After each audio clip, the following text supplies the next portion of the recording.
Telugu Desam party Janasena ఉమ్మడి ప్రచారానికి సిద్ధమయ్యాయి. ఇందులో భాగంగానే ఈ నెల 28న తాడేపల్లిగూడెంలో ఉమ్మడి బహిరంగ సభ నిర్వహించాలని నిర్ణయించారు.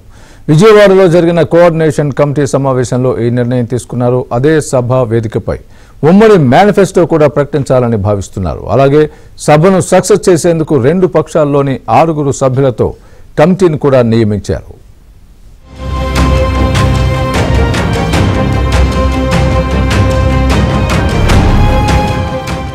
ఆంధ్రప్రదేశ్లో రానున్న అసెంబ్లీ లోక్సభ ఎన్నికలకు తెలుగుదేశం జనసేన కూటమి సమాయత్తమైంది. ఇప్పటికే అధినేతల మధ్య సీట్ల సర్దుబాటు, ఏ స్థానాల్లో ఎవరు పోటీ చేయాలి అనే అంశంపై చర్చలు కొలిక్కొచ్చాయి. అయితే రాష్ట్ర స్థాయిలో ఉన్న అవగాహన కింది స్థాయికి కూడా వెళ్లాలి అని నిర్ణయించారు. విశాఖకు సమీపంలోని పోలేపల్లి వద్ద టీడీపీ జాతీయ స్థాయి ప్రధాన కార్యదర్శి నారా లోకేష్ యువగళం పాదయాత్ర ముగింపు సందర్భంగా నిర్వహించిన బహిరంగ సభ విజయవంతమైంది.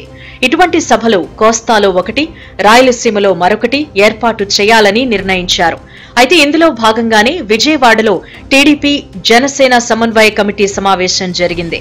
ఈ సమావేశానికి టీడీపీ నుంచి అచ్చెన్నాయుడు, యనమల రామకృష్ణుడు, నిమ్మల రామానాయుడు, పితాని సత్యనారాయణ, తంగిరాల సౌమ్యలు హాజరు కాగా, జనసేన వైపు నుంచి నాదెండ్ల మనోహర్, కందుల దుర్గేష్, యశస్విని, నాయకర్ తదితరులు హాజరయ్యారు. సుమారు 2 గంటల పాటు జరిగిన ఈ భేటీలో ఉమ్మడి కార్యాచరణ, మేనిఫెస్టో రూపకల్పన తదితర అంశాలపై చర్చించారు.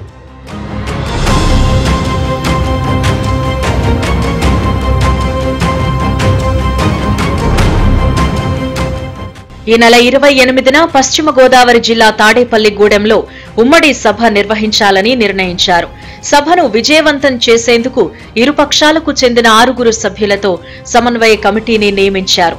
టికెట్లకు సంబంధించి చంద్రబాబు, పవన్ కళ్యాణ్ తీసుకునే నిర్ణయానికి అందరూ కట్టుబడి ఉండాలని నిర్ణయించారు. గ్రామ స్థాయి నుంచి రాష్ట్ర స్థాయి వరకు ఎలాంటి వివాదాలకు తావులేకుండా ముందుకెళ్లాలని కూడా ఈ సమావేశంలో నిర్ణయించినట్టు ఏపీ టీడీపీ అధ్యక్షులు అచ్చెన్నాయుడు తెలిపారు. కూటమి ఏర్పాటును జీర్ణించుకోలేక ఉన్నది లేనట్లు, లేనిది ఉన్నట్లు సోషల్ మీడియాలో అసత్య ప్రచారం చేస్తున్న వైసీపీ పట్ల అందరూ అప్రమత్తంగా ఉండాలి అని ఈ సమావేశంలో నిర్ణయించినట్టు అచ్చెన్నాయుడు తెలిపారు. రెండు పార్టీల అధ్యక్షులు కలిసి ఒక సమావేశం పెట్టి ప్రజానీకానికి మెసేజ్ ఇవ్వాలని చెప్పి అనుకున్నాం. తాడేపల్లిగూడెం పక్కన పత్తిపాడు గ్రామంలో తెలుగుదేశం జనసేన ఉమ్మడి సభని నిర్వహించాలని చెప్పి నిర్ణయం తీసుకున్నాం. ఇంతవరకు ఆంధ్రప్రదేశ్ చరిత్రలో ఇంతవరకు ఏ సభ జరగని విధంగా సభని జరపాలని చెప్పి నిర్ణయం ఇప్పుడే మీటింగ్లో చేసుకున్నాం. మా కూటమి ఏర్పాటును జీర్ణించుకోలేక సోషల్ మీడియాలో ఉన్నది లేనట్టుగా, లేనిది ఉన్నట్టుగా ఏ రకంగా క్రియేట్ చేసి తెలుగుదేశం పార్టీ జనసేన మధ్యన తగువులు పెట్టి లాభ పొందుతామనే ఒక దుర్మార్గమైనటువంటి ఆలోచనతో జగన్మోహన్ రెడ్డి వారి పార్టీ నాయకులు ప్రయత్నం చేస్తున్నారు. అందుకే జాగ్రత్తగా వ్యవహరించమని చెప్పి కోరుతున్నాం. రాష్ట్ర ప్రయోజనాలను దృష్టిలో పెట్టుకుని చర్చించుకున్నామని, ప్రతిపక్షాల ఓట్లు చీలకూడదని పవన్ కళ్యాణ్ పలుమార్లు చెప్పారని జనసేన నేత నాదెండ్ల మనోహర్ గుర్తు చేశారు. అన్ని స్థాయిల్లో కార్యకర్తలు కలిసి పనిచేయాలని నాదెండ్ల మనోహర్ విజ్ఞప్తి చేశారు.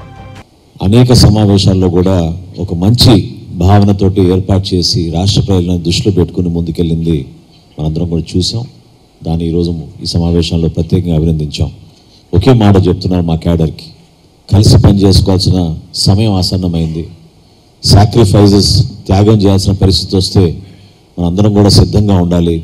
ఎందుకంటే ఇది కేవలం మన ప్రజల క్షేమాన్ని దృష్టిలో పెట్టుకుని, మన భవిష్యత్తులో మనం చేయబోయే కార్యక్రమాలు దృష్టిలో పెట్టుకుని మనం ముందుకెళ్లాలనే ఆలోచనతోటి ఈ సమావేశంలో వాళ్ళు చేసిన కార్యక్రమాన్ని అందరిని కూడా అభినందించడం జరిగింది. ఇక ఈ సమావేశంలో 2 తీర్మానాలకు సమన్వయ కమిటీ ఆమోదం తెలిపింది. పొత్తును స్వాగతించిన టీడీపీ జనసేన క్యాడర్ను అభినందిస్తూ ఒక తీర్మానం, మీడియాపై దాడులను తప్పుబడుతూ 2వ తీర్మానాన్ని సమన్వయ కమిటీ ఆమోదించింది. మరోవైపు తాడేపల్లిగూడెం సభలో టీడీపీ జనసేన మధ్య సీట్ల సర్దుబాటు, అభ్యర్థుల ప్రకటనతో పాటు పలు అంశాలపై కీలక ప్రకటన చేసే అవకాశం ఉన్నట్టు ప్రచారం జరుగుతోంది. అయితే నేతలెవ్వరూ కూడా ఈ అంశాలను ధృవీకరించలేదు.